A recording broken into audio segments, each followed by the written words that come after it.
শরীর খুব খারাপ হয়ে গেছিলো ওই ডায়ালিসিস করতে করতে। কালকে সারা রাত্রি হসপিটালে ছিলাম, তো হুট করে ব্লাড প্রেশার সুগার লো হয়ে যায়, তারপর ডায়ালিসিস উল্টাপাল্টা বকছিল ডায়ালিসিস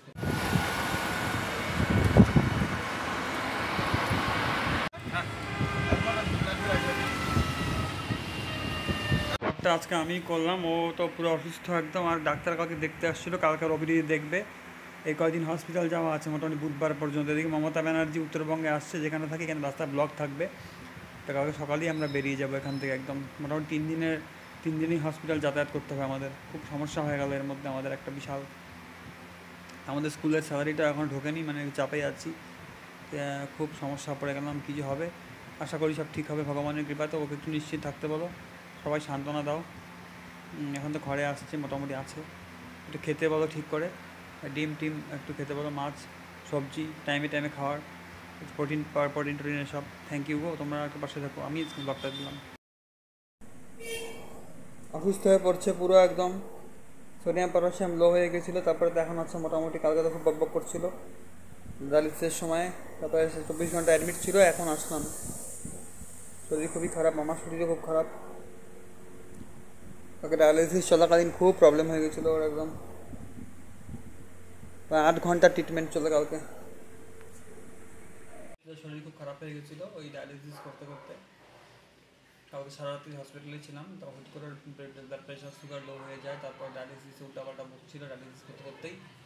তারপর তো আমি ভয় পেয়ে গেছিলাম, একা মানুষ, আমারও খুব টেনশন হয়ে গেছিলো। তারপরে লাস্টে ওকে তো ডাক্তার আসলো দেখতে, ওকে একবার, তো ওকে ফ্লুইড এনে তারপরে মোটামুটি ঠিক হলো। ডায়ালিসিসেরটা অনেকক্ষণ পরে, মোটামুটি ডায়ালিসিস করতেই কালকে শুধু মানে 6 ঘন্টা লেগে গেছে। আর এমনি ছিলামই কালকে হসপিটাল প্রায় 14 ঘন্টার উপরে। তা হচ্ছে আজকে আসলাম সকালবেলা হসপিটাল থেকেই, রাত্রি সকালে আসলাম। তা এখন আছে মোটামুটি। আমারও সারাদিন খাওয়া দাওয়া কিছু হয়নি, শরীর খুব খারাপ, আমিও খুব বিধ্বস্ত একদম বলতে গেলে। তা এই জন্য আজকে আমাকে আপডেটটা দিতে হলো। Thank you. নমস্কার সবাইকে। আজকে তো আমি ভিডিও দিলাম, ও তো পুরো অসুস্থ হয়ে পড়েছে। কালকে ডায়ালিসিসে যাওয়ার আগের থেকে ভালোই ছিল, ডায়ালিসিস চলাকালীন খুব শরীর খারাপ হয়ে যায়, বিপিটা ভালো হয়ে গেছিলো, সুগারও ফল হয়ে গেছিলো, অনেক রকম চিন্তা ভাবনা, আর্থিক সমস্যা, প্লাস খাওয়া দাওয়া ঠিক করে করে না বিগত প্রায় 15 দিন থেকে। কালকে একটা ঘটনা ঘটতেই তারপরে তো 6-7 ঘন্টা হসপিটালেই থাকলো। আবার তারপরেও ইমার্জেন্সি যেতে হয়নি, কিন্তু ভালোই শরীর খারাপ ছিল।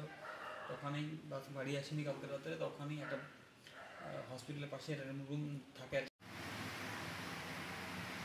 কাল হঠাৎ করেই একটু অসুস্থ হয়ে পড়ে, উল্টাপাল্টা বকছিল, আর শরীর পুরো খারাপ হয়ে যায়। ডায়ালিসিস করতে করতে প্রবলেম হচ্ছিলো ভীষণ, হঠাৎ করে উল্টাপাল্টা কথা বলছিল, হাতে পায়ে খিঁচানি আসছিলো। তারপর তো সোডিয়ামটা কমে গেছিলো, তারপর তো এনএস দেওয়ার পরে 200 ml এনএস দিল, তারপরে কমলো, আবার 200 ml এনএস ঢুকালো। ডায়ালিসিসের পর ওকে চিনতে সমস্যাই হচ্ছিলো আর কি, একটু মানে বিপিটা খুব লো হয়ে গেছিলো আর সুগারটা লো হয়ে গেছিলো। তো একটু সবাইকে একটু প্লিজ ঠিক করে খেতে বলো ওকে, আর চিন্তা করতে কম বলো, তাহলে একটু ঠিক থাকবে। আমার তো কেউ নেই, তার জন্য আমাকেই বলতেছে যে আমার শরীরটাও খুব খারাপ হয়ে গেছে। কালকের দিনটা খুব ধকল গেছে, একটু সবাই ওকে বলো, বুঝাও। ধন্যবাদ।